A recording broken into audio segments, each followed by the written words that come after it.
नमस्कार दोस्तों, आपका बहुत बहुत स्वागत है। तेरी मेरी कहानियाँ से सभी अपडेट पाने के लिए बेल आइकन दबाएं। आज की कहानी है कलयुगी बेटा। अरे रीता बहन, कैसी हो? सुना है तुम्हारा पथरी का ऑपरेशन हुआ है। अब सब ठीक है? शारदा जी ने अपनी पड़ोसन से पूछा। रीता ने मुस्कुराते हुए कहा, हाँ बहन जी, सब कुशल मंगल है।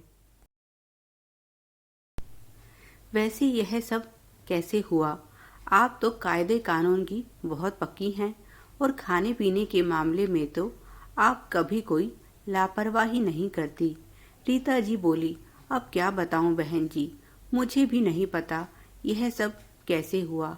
बस पेट में दर्द रहता था। बच्चों ने डॉक्टर को दिखाया तो उसने पथरी बता दी और बच्चों ने बिना देर किए ऑपरेशन भी करवा दिया।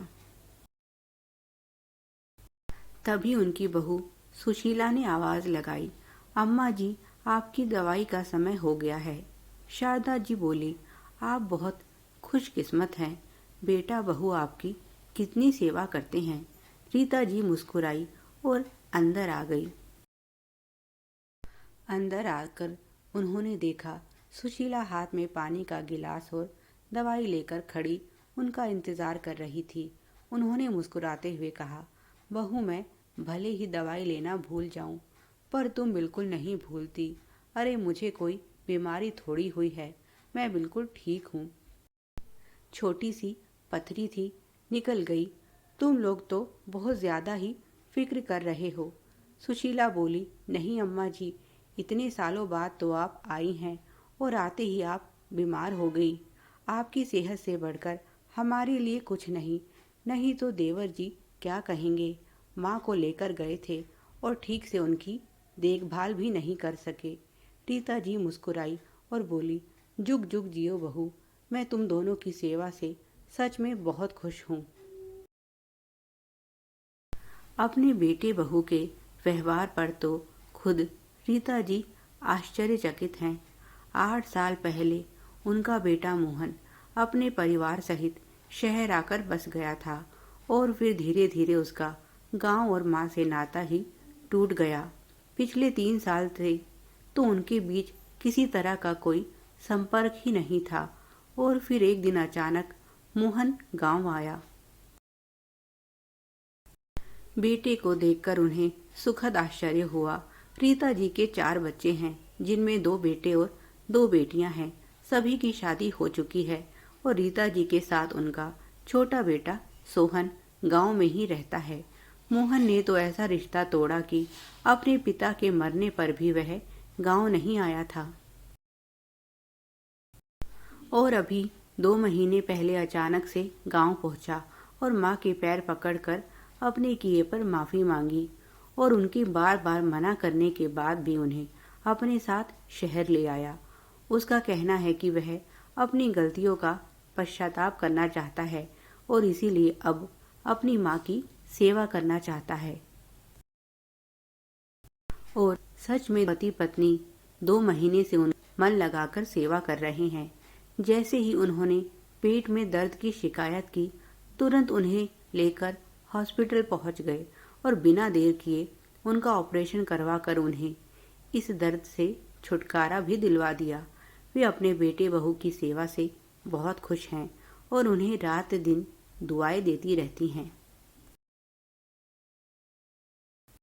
पर भोली भाली रीता जी बेटे बहू की सेवा के पीछे छिपे स्वार्थ को नहीं जानती। उन्हें नहीं पता कि इस समय मोहन पर कर्ज का बोझ है और इसीलिए अपनी पत्नी सुशीला के समझाने पर उसने यह सब किया है। वह गांव में अपने हिस्से की जमीन जायदाद बेचना चाहता है, पर वह अच्छी तरह से जानता है कि उसकी माँ और भाई उससे बहुत ज्यादा नाराज हैं और वे उसे ऐसा कभी नहीं करने देंगे। अगर उसने जोर जबरदस्ती करने की कोशिश की तो हो सकता है उसे बेदखल भी कर दिया जाए। इसीलिए उसने चालाकी से काम लिया। माँ को अपने पास बुलाकर उसने माँ को विश्वास में ले लिया और भाई से भी गिले शिकवे दूर कर लिए। पर सबसे बड़ा विश्वासघात तो उसने अपनी माँ के साथ किया है। रीता जी को कोई पथरी नहीं थी।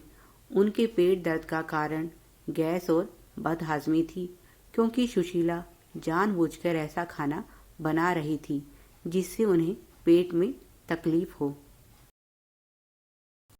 उनका कोई पथरी का ऑपरेशन नहीं हुआ, बल्कि उनकी एक किडनी चुपचाप निकाल ली गई है, जिसे मोहन ने बहुत महंगे दाम पर बेचकर अपना कर्जा चुकाया है। उसने एक तीर से दो निशाने साधे हैं। कर्ज भी चुका दिया, माँ की नजरों में अच्छा बेटा भी बन गया। यह सारी चालाकी उसकी पत्नी सुशीला की है,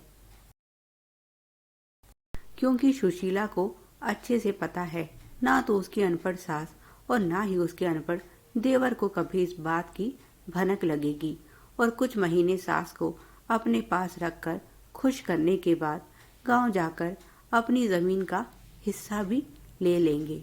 और इसीलिए रीता जी की इतनी सेवा हो रही है। भोली भाली रीता जी सच में इस चालाकी को पकड़ नहीं पाई कि जब 8 साल से बेटा बहू से बोलचाल बंद थी, तो फिर अचानक से बेटा उन्हें लेने कैसे आ गया। जिस इंसान से आपकी बोलचाल भी बंद हो और अचानक से वह आपका इतना प्यारा बन जाए, तो समझ जाना चाहिए कि कहीं जरूर कुछ गड़बड़ है, और इतनी आसानी से उस पर भरोसा नहीं करना चाहिए। पर किसी ने सच ही कहा है, पूत कपूत हो सकता है, पर माता को माता नहीं हो सकती। रीता जी तो अपने बच्चों पर जान देती हैं। अगर मोहन ने उन्हें सच बताया होता तो वे खुशी खुशी इसके लिए भी तैयार हो जाती, क्योंकि उनके मन में बेटे के लिए सिवाय प्यार के और कुछ नहीं है। पर दुर्बुद्धि व्यक्ति को सभी अपने जैसे ही प्रतीत होते हैं। पर मोहन ने जो कुछ भी किया, सब कुछ अपनी पत्नी के लिए किया। वह अपनी पत्नी पर जान देता था।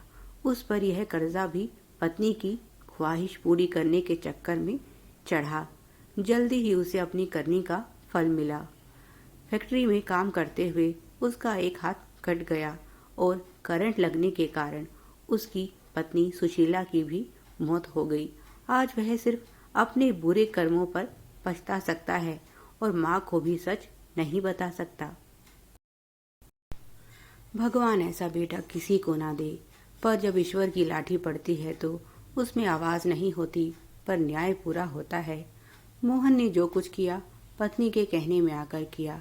इस सारी घटना में सूत्रधार सुशीला ही थी, और इसीलिए उसके साथ अच्छा हुआ और मोहन को भी सजा मिल गई। रीता जी इस बात से अनजान है और पूरी तरह से स्वस्थ हैं।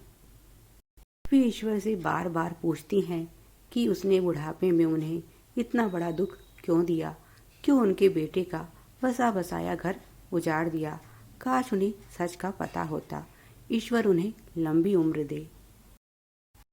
Please like, share and subscribe. Thanks for watching.